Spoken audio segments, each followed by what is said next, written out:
Bienvenidos al Workshop Internacional de Política Fiscal en el corto y largo plazo, teoría y práctica en tiempos de COVID-19.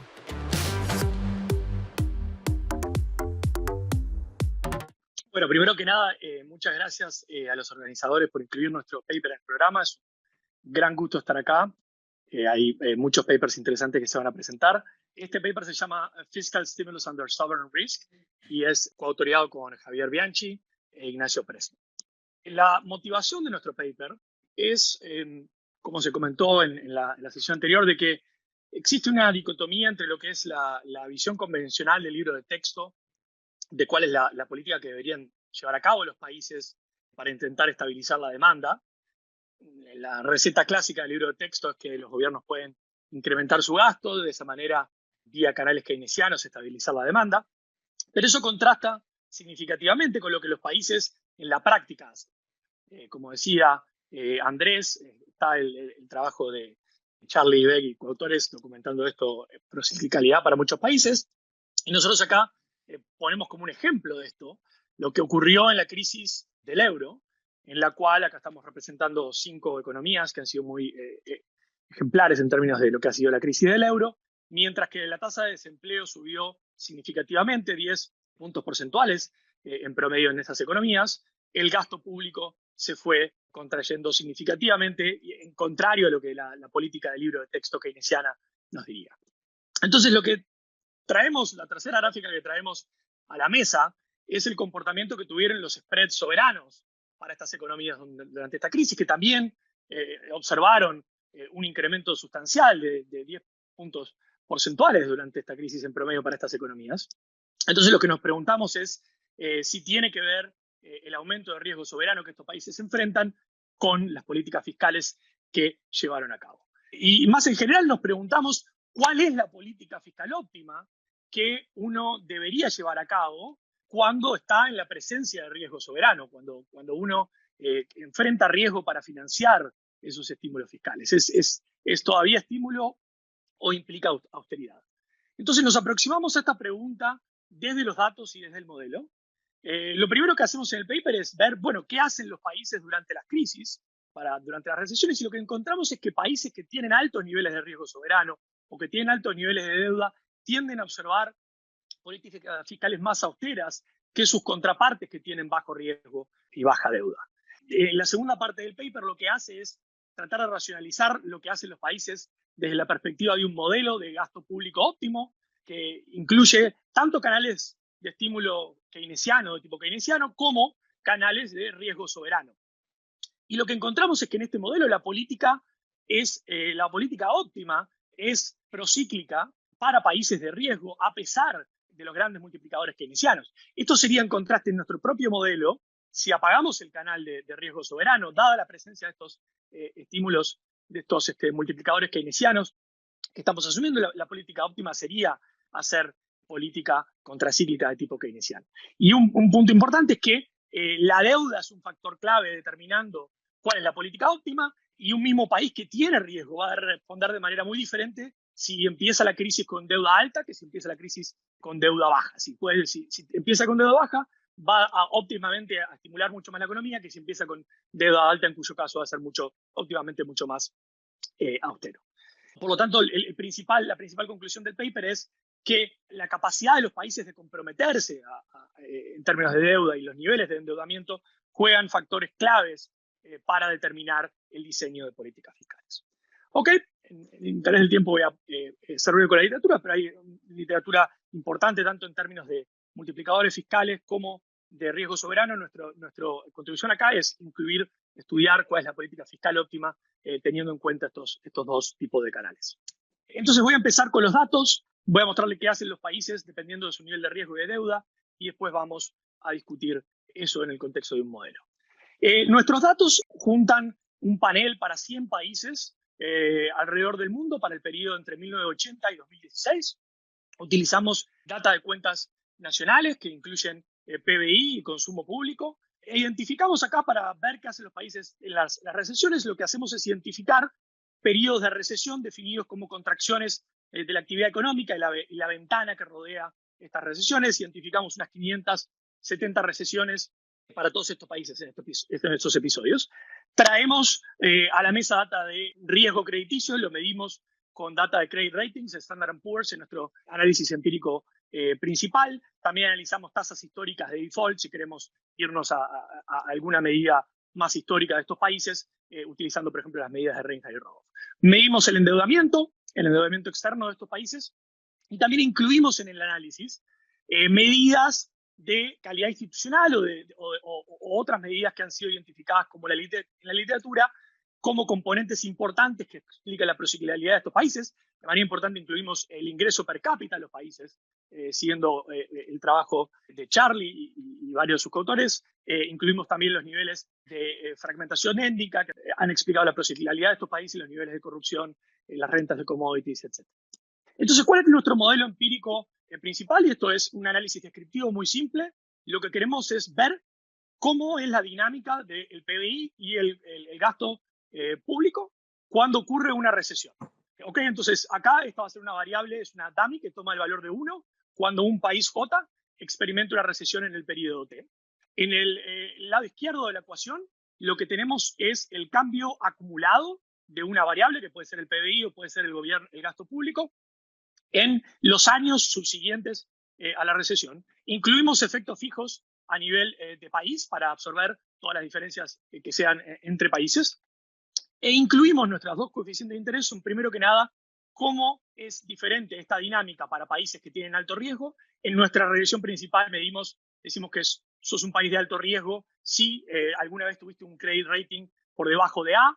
Consideramos distintas medidas en esto y consideramos también medidas históricas. Y nuestro otro coeficiente de interés es cómo esta ciclicalidad, esta dinámica diferencial para los países de alto riesgo se ve afectado por el nivel de endeudamiento previo a la recesión. ¿Okay? Esto está alargado un periodo. E incluimos acá otros controles que pueden ser importantes. O sea, esto quiero ser claro de que es análisis descriptivo, pero de todas maneras queremos asegurarnos de que lo que nosotros estamos llamando riesgo no sea simplemente alguna de estas otras variables que puede estar correlacionada con el riesgo.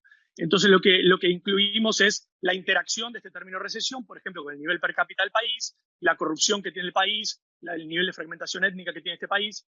También incluimos lags de las variables dependientes que tenemos en el lado izquierdo de la ecuación. Ok, entonces ahora les voy a mostrar los resultados. Estas gráficas lo que tienen es en el eje horizontal años desde que ocurre la recesión. T igual a 0 es el año en el que ocurre la recesión. Y acá los primeros coeficientes que les muestro es para PBI y gasto público, cómo ocurre para el coeficiente que no está interactuado con riesgo. Es decir, esto se puede interpretar como la dinámica que tienen los países de bajo riesgo en términos de PBI y gasto público siguiendo la recesión. Por diseño observamos una contracción de la actividad económica que se recupera en los siguientes varios años, y queda en el año 3 y se va recuperando en los siguientes años, y observamos que estos países en general tienden a llevar políticas razonablemente expansivas, es decir, el gasto público, primero que nada, no se contrae con el nivel de actividad económica, y si algo tiende a subir en respuesta a esta recesión. Después, lo que analizamos es la interacción de este coeficiente de recesión con el nivel de riesgo y cómo esta interacción también varía con los niveles de riesgo. Entonces, lo primero que vemos es que para los países que tienen alto riesgo, ya el gasto público tiende a caer con respecto a sus contrapartes de bajo riesgo en los años siguientes, y para los países que tienen altos niveles de deuda, observamos que se profundiza la austeridad fiscal. O sea, es decir, si un país tiene alto nivel de riesgo y además está endeudado antes de la recesión, observamos políticas fiscales que son austeras en respuesta a una recesión. El gasto público baja durante la recesión. Y de vuelta, esto es descriptivo, pero no está explicado por otros factores que se pueden estar correlacionados con el nivel de gasto.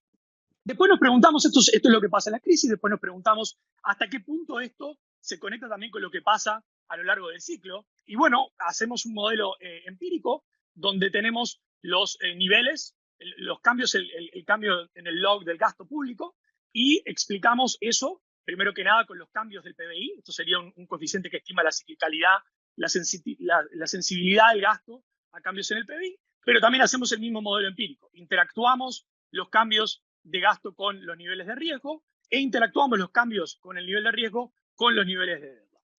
Entonces, primero que nada, la primera columna les muestra el caso donde tenemos solamente el gasto explicado por cambio en los niveles de ingreso. Observamos en general prociclicidad, consistente con lo que ha documentado la literatura previa. Una vez que incluimos riesgo, vemos que los países que tienen alto riesgo tienen más sensibilidad del gasto a cambios en el PBI, y una vez que incorporamos los niveles de deuda, de hecho, vemos que la sensibilidad de gasto a PBI está mayoritariamente explicada por los países que tienen alto riesgo. ¿Okay? So, bottom line de la parte empírica, observamos mayor austeridad fiscal durante las recesiones para países que tienen niveles de alto riesgo. Esa austeridad se profundiza con niveles de deuda, y esto en general implica que en términos de prociclicidad es mayor para los países que tienen alto nivel de riesgo, está principalmente explicada por esos países. Entonces, lo que hacemos en la segunda parte del paper es ahora utilizar un modelo donde nos preguntamos esto que observamos en la data, esta prociclicidad diferencial que tienen los países de altos niveles de riesgo, lo podemos racionalizar como algo que surge de la optimización de un gobierno benevolente que quizá enfrenta algún tipo de fricciones.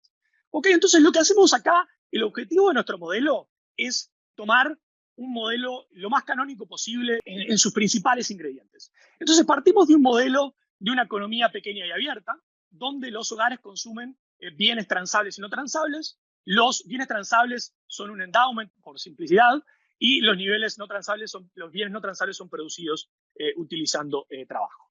Ok, entonces, en términos de preferencias, el hogar consume un composite de transables y de no transables.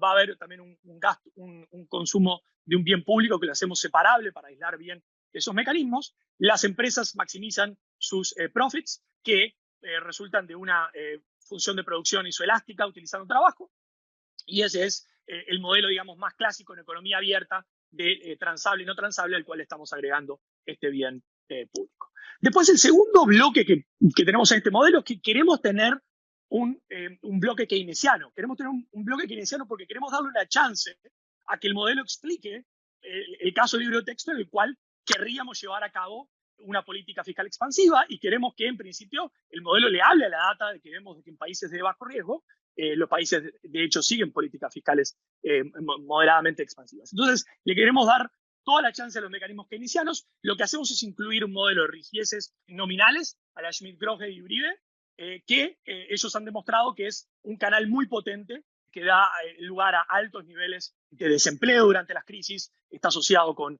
niveles de welfare altos involucrados con estimular la demanda durante estas crisis. Ok, ¿cómo lo hacemos en particular? Asumimos que existe una rigidez nominal en términos del salario. El salario no puede ir por debajo de un cierto salario mínimo fijado en términos nominales, y dado que tenemos un mercado de trabajo no walrasiano, hay una asignación con racionamiento al empleo, que la hacemos de manera aleatoria cada periodo. Si la rigidez nominal si los salarios están contra su rigidez nominal, va a haber desempleo, y los hogares enfrentan este riesgo de quedar desempleados. Permitimos la posibilidad que haya seguro de desempleo, y básicamente lo parametrizamos este seguro de desempleo de una manera del caso que si el seguro de desempleo es muy bueno, podría amnistiar un caso representativo en el cual hay una gran familia que tiene una parte de sus miembros desempleados y una parte de sus miembros empleados, pero todos consumen de manera conjunta. Entonces, desde el punto de vista, lo bueno de esta parametrización que usamos es que desde el punto de vista agregado podemos representar las preferencias del hogar como una utilidad que tiene que ver con el nivel de consumo agregado, y con un término que queda de manera como un producto que expresa la preocupación de desigualdad que pueda tener este gobierno con respecto a que el desempleo genera desigualdad entre los que están empleados y los que están desempleados.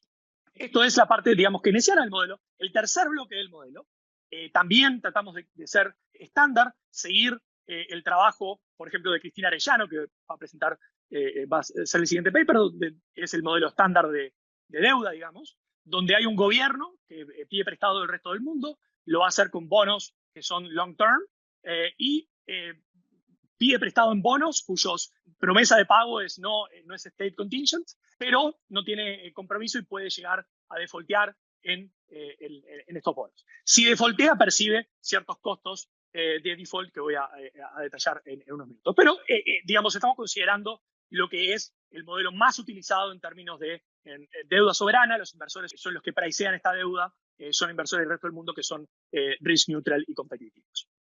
¿Ok? ¿Qué le agregamos a este modelo canónico de economía abierta que tiene un componente keynesiano y que tiene un componente de deuda soberana? Bueno, le agregamos la política fiscal óptima, donde hay un gobierno que consume bienes no transables y para introducir estos canales de una racional de por qué puede ser positivo expandir la deuda, bueno, tenemos que tener algún límite en la capacidad del gobierno de taxear. En este caso vamos a asumir que el gobierno tiene una tasa fija en a su nivel de income y por lo tanto la fuente marginal de financiamiento de este gasto público va a ser la deuda pública que está sujeta a riesgo soberano. Y por supuesto también tenemos que tener algún límite en la política monetaria. ¿Okay? Si acá estuviéramos haciendo la política monetaria óptima, el gobierno tiene una capacidad muy grande de afectar las rigideces nominales y la demanda a través de la política óptima. En general, hemos pensado en la política fiscal, que ocurre, por ejemplo, cuando uno está en un tipo de cambio fijo, cuando uno está en un zero lower bound, o si uno tiene alguna regla monetaria que no le permite reaccionar de manera correcta. Entonces, nosotros vamos a estar asumiendo un tipo de cambio fijo, pero los insights que tenemos también se aplican a algunas otras reglas monetarias o el zero lower bound, si uno lo podría pensar de esa manera. Okay, lo que necesitamos es básicamente que haya algún canal por lo cual el gobierno puede ser óptimo para el gobierno expandir el gasto público. Entonces, el gobierno va a percibir un costo de default, y acá también estamos siendo estándar y diciendo que el gobierno va a estar excluido de los mercados financieros y vamos a estar asumiendo un costo de utilidad si el gobierno defaultea. La restricción presupuestaria del gobierno nos indica que lo que gaste el gobierno en un determinado periodo va a tener que ver con esta tasa fija que tienen sobre el ingreso transable y no transable de la economía y cualquier deuda que emita en ese periodo. Estos son bonos de largo plazo, entonces cada periodo va a ir pagando un cierto cupón que tienen especificados estos bonos. Si el gobierno defaultea, va a autarquía por lo menos ese periodo y por una cantidad de periodos estocásticos, así que va a tener que gastar simplemente los ingresos que tiene de recaudar esta tasa fija asociada al ingreso agregado. Cada periodo el gobierno elige defaultear y no defaultear, lo hace de manera óptima, pero sin capacidad de comprometerse, o sea, cada periodo compara el valor de defaultear con el valor de no defaultear, y el valor de no defaultear también incluye cuál es el problema óptimo que el gobierno está resolviendo en términos de su gasto. Entonces, si quieren ver el modelo en un slide, este digamos es el slide que sintetiza el problema del gobierno condicional en que haya repagado. Bueno, el gobierno lo que va a hacer es elegir cuánto quiere pedir prestado, cuál quiere que sea el nivel de empleo y cuál quiere que sea el nivel de gasto.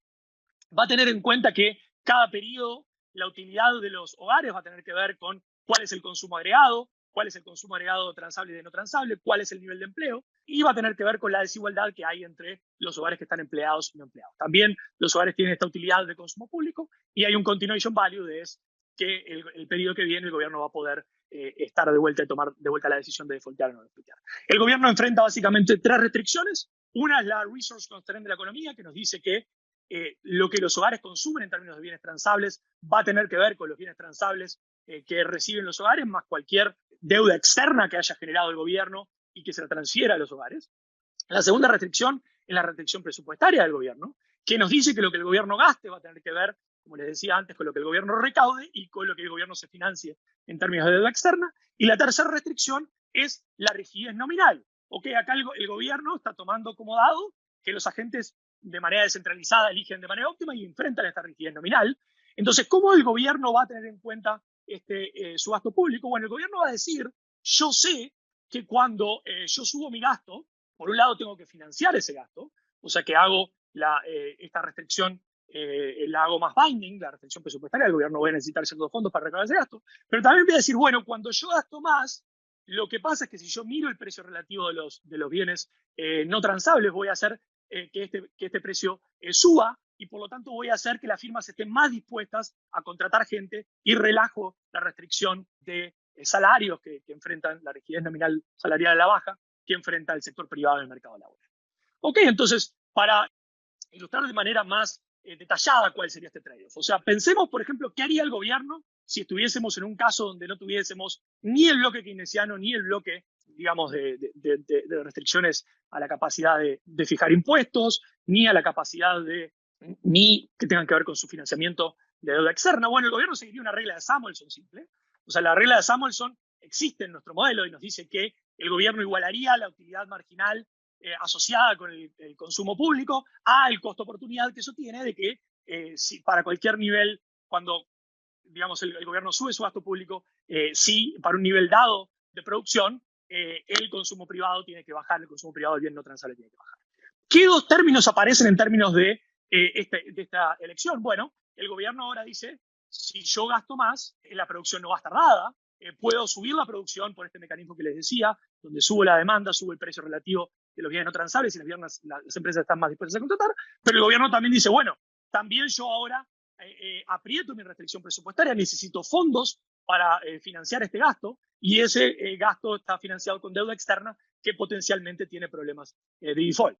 Entonces, para ilustrarles en una gráfica este trade-off, básicamente cada vez que estos son básicamente lo que ocurre en la economía como una función del nivel de gasto público, cuando el gobierno decide gastar más, va a bajar el desempleo y eso tiene un cierto nivel de utilidad para los hogares. Por otro lado, también va a tener que subir su deuda pública porque esa es la fuente marginal de financiamiento de este gasto público y esto va a estar asociado con una suba de los spreads. Entonces, lo que hacemos es analizar este modelo de manera cuantitativa. Lo hacemos para el caso de España, que es una economía prototípica de las economías del euro de las que le estaba hablando inicialmente. Seguimos una calibración estándar que se informa básicamente con momentos clásicos de la literatura, a los que le agregamos momentos que tienen que ver con cuál es, por ejemplo, la volatilidad del gasto que hay en general en España, cuál es el nivel de gasto público en España, cuál es la volatilidad del desempleo y cuál es la volatilidad de los spreads. ¿Okay? Básicamente informamos tanto el nivel keynesiano de nuestro modelo como el nivel de deuda pública de nuestro modelo. ¿Qué es lo que obtenemos? Y para darles simplemente un par de resultados que sintetizan lo que encontramos. Bueno, lo primero que encontramos es que los niveles de correlación, esto no es target en el modelo, los niveles de correlación que el modelo predice entre el gasto público y el PBI es procíclico. ¿Okay? En el modelo que les mostramos, el gobierno elegiría tener una correlación entre su gasto público y el PBI de 72%, lo que es consistente con lo que observamos en la data para España, que es casi 50% de correlación entre el gasto público y el PBI. Un punto importante acá es que si nosotros le sacamos el gasto, le sacamos la parte de riesgo soberano del modelo, dado nuestro bloque keynesiano, nosotros predeciríamos una política óptima contracíclica, lo que es alineado con la receta del libro de texto y lo que también observamos que ocurren en algunas de estas economías cuando tienen las economías de bajo nivel de riesgo cuando tienen una recesión. Si queremos visualizar qué es lo que el gobierno está haciendo, bueno, en el modelo sin riesgo de default, a medida que se va contrayendo el nivel de ingreso, el gobierno gastaría cada vez más porque, bueno, el gobierno, los beneficios keynesianos suben a nivel de que va cayendo el ingreso transable de la economía. En el modelo con riesgo de default, hay un momento que el gobierno dice, bueno, si yo sigo gastando, voy a empezar a generar mucho riesgo de crisis de deuda soberana, por lo tanto, yo voy a empezar a bajar mis niveles de gasto. Y esto es lo que observamos, esto es lo que predice nuestro modelo. Un punto importante, si recuerdan en la data, les mostrábamos de que hay una política diferente para los países que tienen deuda o no. Nuestro modelo también predice. Acá lo que estamos haciendo es, si hay un shock del ingreso transable, ¿cómo se comporta el gasto público en esta crisis? Bueno, lo que vemos es que la economía con riesgo de default sí tiene un nivel de deuda inicial bajo, hace cierto estímulo fiscal en respuesta a una contracción económica. Si la economía empieza con un nivel de deuda alto, acá estamos haciendo una standard deviation por encima de su nivel promedio, la economía ahora hace un nivel de contracción, hace una contracción fuerte en su gasto público. Esta contracción fuerte en su gasto público es a pesar de que suben los spreads. O sea, el gobierno está evitando de que los spreads suban más de lo que subirían si gasta. Y razonablemente se genera un nivel de desempleo, porque el gobierno está, si algo contrayendo, la economía, o sea, la contracción que se daría del sector privado, solamente el gobierno no está colaborando y está generando todavía más desempleo, pero hace eso porque está intentando entrar en una crisis de deuda soberana.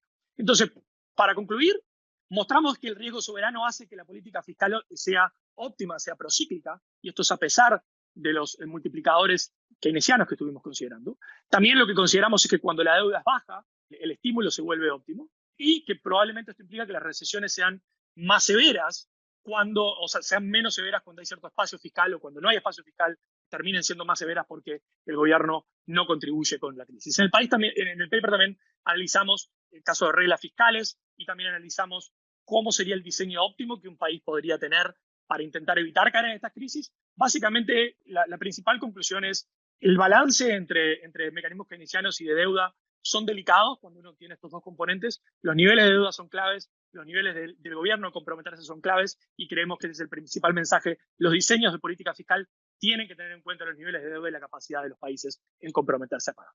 Muchas gracias.